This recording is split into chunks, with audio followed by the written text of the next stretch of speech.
আজ আমি বানাবো বিটরুটের পরোটা। চলুন দেখে নেওয়া যাক এতে কী কী দিচ্ছি। এতে আমি পেঁয়াজ ভেজে নিয়েছি আগে থেকে। এই পেঁয়াজের মধ্যে সেদ্ধ করে রাখা আলু, সামান্য একটু ভাজা মশলা, সেদ্ধ করে রাখা বিটরুট যেটা গ্রেট করে নিয়েছি, কাঁচা লঙ্কা, আদা, ধনেপাতা সমস্ত কিছু দিয়ে মিশ্রণটি ভালো করে মিশিয়ে নেব সামান্য একটু নুন দিয়ে। মেশানো হয়ে গেছে। এবার এটি আমি আটার মধ্যে মিশিয়ে দেবো। আটার মধ্যে মিশিয়ে প্রথমে জল না দিয়ে আটাটি ভালো করে মেখে নেব। যদি প্রয়োজন হয় তখন সামান্য একটু জল দিতে হবে।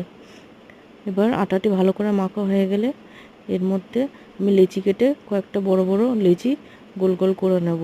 রুটির আকারে বেলে নিয়ে এগুলি বাটার দিয়ে বা ঘি দিয়ে পরোটার মতো করে সেঁকে নিলেই তৈরি হয়ে যাবে বিটরুটের পরোটা। সচরাচর বাচ্চারা দেখবেন বিট গাজর খেতে চায় না, কোনো সবজিতে দিলেও খেতে চায় না, কিন্তু এইভাবে পরোটার আকারে বানিয়ে দিলে এটি অন্যরকম দেখতে হয়, বাচ্চাদের আকর্ষণ করে এবং চট করে খেয়ে নিতে চায়। যে কোনো সবজির সঙ্গে এটি খেতে খুব ভালো হয়, নরমও হয়। বাচ্চাদের একটি পছন্দের রেসিপি বিটরুটের পরোটা, যা অত্যন্ত উপকারীও এবং তাড়াতাড়ি তৈরিও হয়ে যায়। এটি অনেকক্ষণ ধরে নরমও থাকে। যে কোনো নিরামিষ তরকারির সঙ্গে বলুন বা ভাজার সঙ্গে বলুন, খেতে ভালো লাগে। দেখুন এটি কত সহজে ছিঁড়ে যাচ্ছে, পরোটাটি কতটা নরম হয়েছে। খেতেও ভালো হয়, বাচ্চাদের মুখরোচকও। বাচ্চা বড় সকলেরই ভালো লাগে এটা খেতে, বিটরুটের পরোটা।